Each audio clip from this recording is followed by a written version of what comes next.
Hi hello வணக்கம் நண்பர்களே. Tulasiraj audio நாவல் சேனலிற்கு உங்களை அன்புடன் வரவேற்கும் நான் உங்கள் ஆர்ஜே நதியா காசிநாதன்.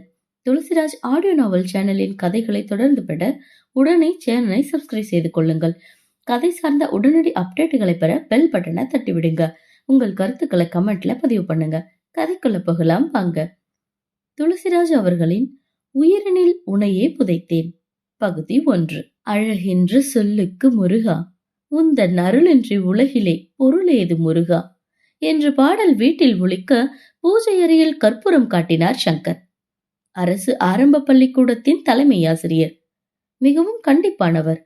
சிறு தவறையும் பொறுத்து கொள்ள மாட்டார். அவர் அருகே பக்தியுடன் கடவுளை வணங்கியபடி நின்றிருந்தாள் மாதவி, சங்கரின் மனைவி. கனிவான முகம், இனிமையான பேச்சு என மென்மையே வடிவானவர். சங்கர் கற்பூர தீப ஆராதனையை மனைவிக்கு காட்ட அவள் அதை தொட்டு வணங்கும் போது இன்னொரு கரமும் நீண்டது. அது அவர்களுடைய மகள் பிரதீபா உடையது. ஏண்டி என்பது போல் மாதவி மகளை பார்க்க அவளோ புன்னகையுடன் தீபத்தை தொட்டு கும்பிட்டு விட்டு குங்குமத்தை எடுத்து நெற்றியில் வைத்துக் கொண்டாள்.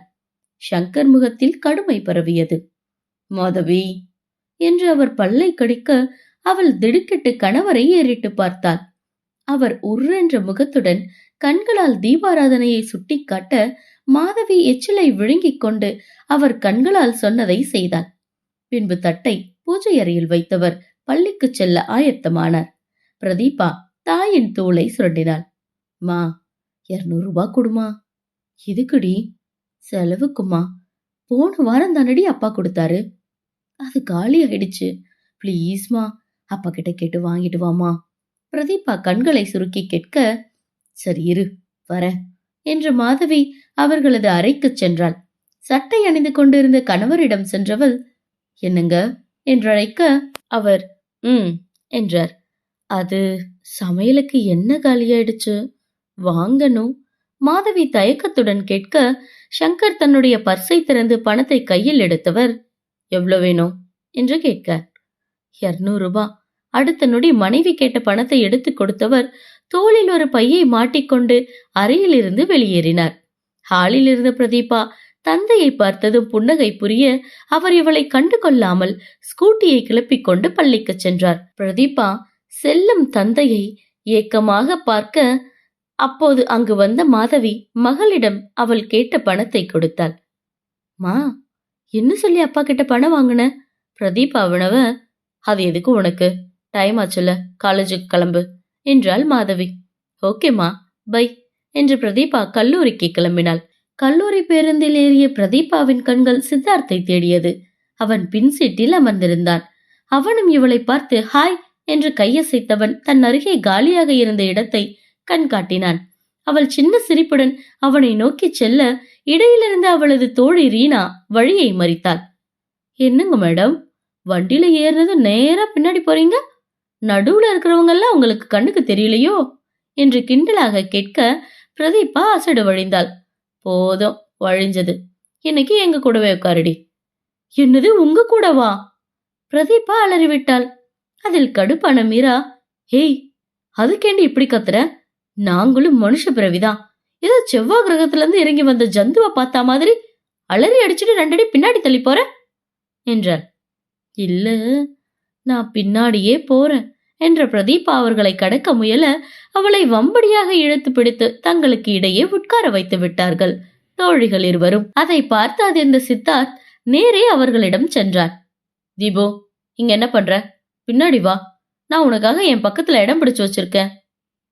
அவன் கேட்டதுக்கு அவள் பதில் சொல்ல வாயை திறக்க ரீனா அவளை முந்திக் கொண்டாள். எங்க ஃப்ரெண்ட், எங்களோட இருக்கிறதுல உனக்கு என்னடா வந்துச்சு? அவ ஏன் லவ்வர், இருந்துட்டு போட்டோம் மீரா அலட்சியமாக கூறினாள். அவ ஏன் பக்கத்துலதான் உட்காரணும் சித்தார்த் பிடிவாதமாக கூற, ஏண்டி மீரா, லவ்வர்னா பக்கத்திலேயே பச போட்டா மாதிரி ஒட்டிட்டு தான் இருக்கணும்னு இந்திய அரசியலமைப்புல ஏதோ சட்டம் இருக்கா? ரீனா நக்கல் சிரிப்புடன் கேட்டாள். எனக்கு தெரிஞ்சு இல்லடி என்றாள் மீரா. நேத்து புதுசா கூட சட்டம் போட்டிருக்கலாம், நீ எதுக்கும் இன்டர்நெட்ல தேடி பார்த்துட்டு சொல்லு. இரு பாக்குறேன் என்ற மீரா அலைபேசி எடுத்து பார்க்க சித்தார்த் அவர்களிடம் சண்டை போட்டு அடாவடியாக பிரதீபாவின் கையை பிடித்து இழுத்துக்கொண்டு பின்னால் சென்றான். அத்துடன், இனிமே அவங்களோட சேராத, இப்பவே அவங்க ஃப்ரெண்ட்ஷிப்பை கட் பண்ணு என்று சிடுசிடுத்தான். ஏன்? பிரதீபா சலிப்புடன் கேட்டாள். அவங்க வேணும்னேதான் உன்னை என்கிட்ட இருந்து பிரிக்க பாக்குறாங்க. அப்படியெல்லாம் இல்ல சித்து. பிரதீபா சொல்லும் போதே சித்தார்த் வெடுக்கென்று அப்படிதான் என்றார். அவங்க இதையெல்லாம் விளையாட்டுக்கு தான் பண்றாங்க. உன்னோட பொறாமைய பார்க்க அவங்களுக்கு குழந்தைத்தனமா இருக்கு. நீ ஏன் இப்படி இருக்க சித்து? உன்னோட விஷயத்துல மட்டும் நான் ஓவர் பொசசிவ் தான் தீபு. நீ எப்பவும் என் பக்கத்திலேயே இருக்கணும் என்றவன் அவளின் கைவிரலோடு தன் கைவிரலை கோர்த்திக் கொண்டான். பிரதீபா சென்னையில் உள்ள பல்கலைக்கழகம் ஒன்றில் முதுகலை இறுதி வருடம் படித்து வருகிறாள். சித்தார்த் அவளுடன் படிப்பவன்தான். போன வருடமே அவன் அவளிடம் தன் காதலை சொல்லிவிட்டான். அதற்கு அவள், சித்தார்த், எனக்கு இந்த லவ்ல எல்லாம் இன்ட்ரெஸ்ட் இல்ல, என்னை விட்டுடு என்றாள். ஆனால் அவன் விடவில்லை. தள்ளி நின்றே காதல் வலை வீசினான். வங்கி மேலாளரான அவனது அப்பா அவனுக்காக 3 லட்சத்தில் பைக் எடுத்து கொடுத்திருந்த போதிலும் அவளுக்காக தினமும் கல்லூரி பேருந்தில் வருகிறான். 6 மாதத்திற்கு முன்புதான் பிரதீபா போனால் போகிறது என்று அவனுக்கு ஓகே சொன்னாள். இப்போது காதலர்களாக வலம் வருகிறார்கள். நடு ரோட்டில் ஒருவனை 8 பேர் துரத்தி கொண்டு வர அவன் உயிரை கையில் பிடித்துக் கொண்டு ஓடி வந்தான். எதிரே வந்த காரில் மோதி கீழே விழுந்தவனை பார்த்து அந்த அடியாட்கள் ஏளனமாக சிரித்தார்கள். அவனின் முகம் உயிர் பயத்தில் வெளிரி போனது. உடனே அவ்விடத்தில் மக்கள் கூட்டம் கூடியது. சுற்றியிருந்த எல்லோரும் அவனை காப்பாற்ற முயற்சிக்காமல் பயத்தோடு நின்று வேடிக்கை பார்த்தார்கள். கூட்டத்தில் ஒருவன், ஏம்பா, ஒருத்தனை 8 பேர் ரவுண்டு கட்டுறாங்க, சும்மா வேடிக்கை பார்த்துட்டு இருக்கீங்களே என்று கேட்க, அருகில் இருந்தவனோ, யோ, உனக்கு உயிர் மேல ஆசை இல்லையா? அவங்க எல்லாம் கைலாசத்தோட ஆளுங்க என்றான் மெல்லிய குரலில். என்னது, கைலாசத்தோட ஆளுங்களா என்று அதிர்ந்தவன் பயத்தில் எச்சிலை கூட்டு விழுங்கினான். அடியாட்களில் முதன்மையாக நின்றிருந்தவன், ஏண்டா பத்திரிக்கைக்காரன் நாயே, கையில பேனா இருந்தா நீ உஷ்டத்துக்கு எழுதுவியோ? போன முறை எழுதினப்பவே உன்னை கடுமையா எச்சரிச்சுட்டு தானே போனோம். 1 வாரம் கூட ஆகல, அதுக்குள்ள உன் புத்திய காமிச்சிட்டல்ல, இப்போ சாவுடா என்றவன் முதுகில் சொருகி வைத்திருந்த கத்தியை எடுத்தான். பத்திரிகையாளன் கத்தியை கண்டு அதிர்ச்சியில் உறைந்து போனான். அடியால் வெட்ட போன நேரத்தில் எங்கிருந்தோ பறந்து வந்த தண்ணீர் கேன் அவனது கையில் பட்டு கத்தி கீழே விழுந்தது. அவன் திகைத்து நின்ற நேரத்தில் அவனின் மார்பில் ஆஜானுபாகுவான ஒருவன் எட்டி உதைக்க 8 அடி பறந்து சென்று விழுந்தான். மற்றவர்கள் பெரும் கோபத்துடன் யார் என்று ஏறிட்டு பார்க்க அவன் தன் இடுப்பில் சொருகி வைத்திருந்த துப்பாக்கியை எடுத்து அவர்களை பார்த்து தாறுமாறாக சுட்டான். அவர்களிடமும் ஆயுதம் இருக்கிறதுதான். அதை எடுக்க தேவையான கால அவகாசத்தை கூட அவன் அவர்களுக்கு கொடுக்கவில்லை. அதையும் மீறி அவர்களில் ஒருவன் தன்னிடம் இருந்த துப்பாக்கியை எடுத்து அவனை குறிவைக்க அவன் சட்டென்று திரும்பி அவனின் தோள்பட்டையில் சுட்டுவிட்டான். ரத்தம் கொட்டியது. அதை கண்டவர்கள் விட்டால் போதும் என்று ஓட்டம் பிடித்தார்கள். துப்பாக்கியை இடுப்பில் சொருகியவன் திரும்பி தரையில் கிடந்த பத்திரிகையாளனை பார்த்து, கைய பிடிச்சு தூக்கி விட்டாதான் எழுந்துக்குவியோ, எழுந்து போடா என்றான் அலட்சியமாக. அவன் தட்டு தடுமாறி எழுந்து நிற்க, விலகி போய் ஓரமா நில்லுடா, இல்லனா உன்னை காப்பாத்தின நானே கார்ல ஏத்தி சாவடிச்சுட்டு போயிடுவேன் என்றான் கடுப்பாக. பத்திரிகையாளன் திடுக்கிட்டு விலகி நின்றான். அவன் சென்று கார் கதவை திறந்தவன் காரில் ஏறப்போக, தேங்க்ஸ் சார் என்றான் பத்திரிகையாளன். அதில் நின்றவன், தைரியமா பத்திரிகையில எழுதுனா மட்டும் போதாது, எந்த எதிர்ப்பு வந்தாலும் தில்லா நின்னு சமாளிக்கிற அளவுக்கு உடல் பலமும் இருக்கணும். எல்லா நேரமும் எவனாவது ஒருத்த வந்து காப்பாத்திட்டு இருக்க மாட்டான் என்றார். சார், உங்க பேர் என்ன சார்? எதுக்கு? நாளைக்கு பத்திரிகையில போட போறியா? இல்ல, இன்னைக்கு காலையில தான் எனக்கு பையன் பிறந்திருக்கான், அவனுக்கு உங்க பேரை வைக்கணும்னு ஆசைப்படுறேன் என்றான் நெகிழ்ச்சியுடன். அவன் எதுவும் சொல்லாமல் காரில் ஏறி அமர்ந்தான். பத்திரிகையாளனின் முகம் சுருங்கி போனது. அவன் பேரு அபயசிம்மன் என்று ஒரு குரல் கேட்க, பேர் மட்டும் இல்ல, ஆளும் சிங்கந்தான் என்று மனதில் நினைத்து கொண்ட பத்திரிகையாளன் குரல் வந்த திசையில் நின்றிருந்தவரை கேள்வியாக நோக்கி, நீங்க என்று இழுத்தான். நான் அவனோட அப்பா என்றார் சாரதி. முடிவு பண்ணிட்டேன் சார். என் பையனுக்கு அபயசிம்மன் அவர் பெயரை தான் வைக்க போறேன் என்றான். வேளாங்கிடும். நாட்டுக்கு ஒரு அபயசிம்மனே போதும். நீ உன் மகனுக்கு வேற எதுவும் நல்ல பேரா பார்த்து வை என்று சாரதி மெல்லிய குரலில் முணுமுணுத்தார். அப்போது, அப்பா, அங்க என்ன வெட்டி பேச்சு, வண்டியில ஏறுங்க என்று அபயசிம்மன் காரின் உள்ளே இருந்து குரல் கொடுத்தான். இருடா வரேன் என்றவர் மகனை திட்டிக் கொண்டே நகர்ந்தார். ஏன் சார் அவரை திட்டுறீங்க? பத்திரிகையாளன் கேட்க, சிங்கத்தையெல்லாம் கொஞ்ச முடியாதுல்ல, அதான் திட்டுறேன் என்று சாரதி காரில் ஏறி அமர அபயசிம்மன் வண்டியை எடுத்தான். சிறிது தூரம் சென்றதும் சிக்னலில் போலீஸ்காரர்கள் வண்டிகளை நிறுத்தி சோதனையில் ஈடுபட்டார்கள். இவனது வண்டியும் நிறுத்தப்பட்டது. வண்டியோட பேப்பர்ஸ் எல்லாம் எடுத்துட்டு வா. காரை கை காட்டி நிறுத்திய கான்ஸ்டபிள் அலட்சியமாக கூறிவிட்டு சப் இன்ஸ்பெக்டர் செந்தில்நாதனின் அருகில் சென்று நின்று கொண்டான். அபயசிம்மன் புருவ முடிச்சுடன் கார் கதவை திறந்து இறங்கினான். அவன் இறங்கிய தோரணையிலேயே அடுத்து அங்குதான் பிரச்சனையை தொடங்கப் போகிறான் என்று சாரதிக்கு புரிந்து போக தலையில் கை வைத்து கொண்டார். அடே, சுகர் பேஷண்டடா நானு என்ற சாரதியின் புலம்பல் மகனது காதில் விழவே இல்லை. அங்கு ஒருவன் செந்தில்நாதனிடம் கெஞ்சிக் கொண்டிருந்தான்.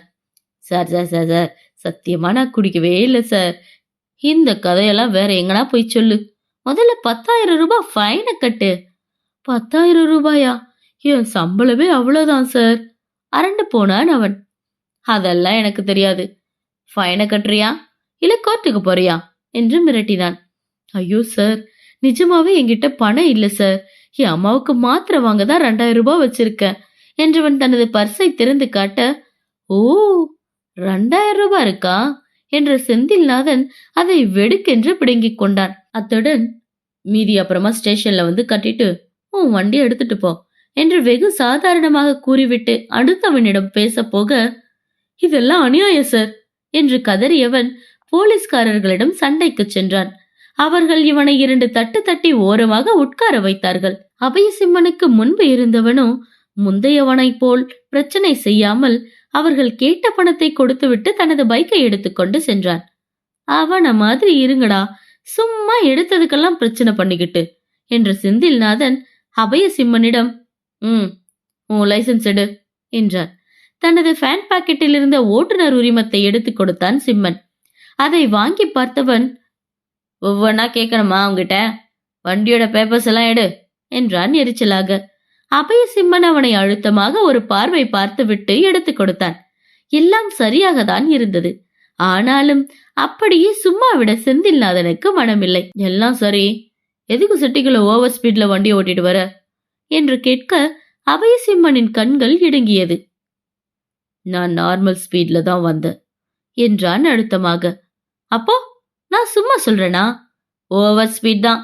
5,000 ரூபாய் ஃபைன் கட்டிட்டு போ என்று செந்தில்நாதன் இயந்திரத்தை உயிர்ப்பித்து விட்டு, உன் பேரு சொல்லு என்றார். அபயசிம்மன். ACP Abhayasimman from Tirunelveli. அவன் தன் பெயரை கம்பீரமாக கூற எதிரில் இருந்தவன் திடுக்கிட்டு, ஏசிபியா என்று விழிவிரித்து கேட்க, அசிஸ்டன்ட் கமிஷனர் ஆஃப் போலீஸ் என்றவன் தனது கூலிங் கிளாஸை கழட்டி சட்டையில் மாட்டினான். அவனை கண்டு அங்கிருந்த அத்தனை போலீஸ்காரர்களும் வெளவெளத்து போனார்கள். கை கால்கள் எல்லாம் வெளிப்படையாகவே நடுங்கியது. ஏனெனில் அபயசிம்மனின் வரலாறு அப்படிப்பட்டது. தென் மாவட்டமான திருநெல்வேலியில் கட்ட பஞ்சாயத்து, அடிதடி, கொலை என தென் தமிழகத்தையே கலக்கி வந்த பிரபல ரவுடியை கொலை வழக்கு ஒன்றில் போலீசார் தேடி வந்த நிலையில் யாரும் எதிர்பாராத வண்ணம் அதிரடியாக அவனை என்கவுண்டரில் போட்டு தள்ளியது அபயசிம்மன் தான். வெளியே மக்களிடமும் ஊடகத்திடமும் ரவுடி வெளிநாட்டுக்கு தப்பிச் செல்ல முயன்ற போது தடுக்க போன போலீஸை அவன் தாக்கியதாகவும், பதிலுக்கு தொடர்ந்த தாக்குதலினால் ரவுடி சுட்டுக் கொல்லப்பட்டதாகவும் கதை கூறப்பட்டது. ஆனால் ஒட்டுமொத்த தமிழக போலீசுக்கு மட்டும்தான் தெரியும் அபயசிம்மன் மிகவும் துணிச்சலாக அந்த ரவுடி பதுங்கியிருந்த இடத்தை தேடிச் சென்று அவனை சரமாரியாக சுட்டுக் கொன்றான் என்று.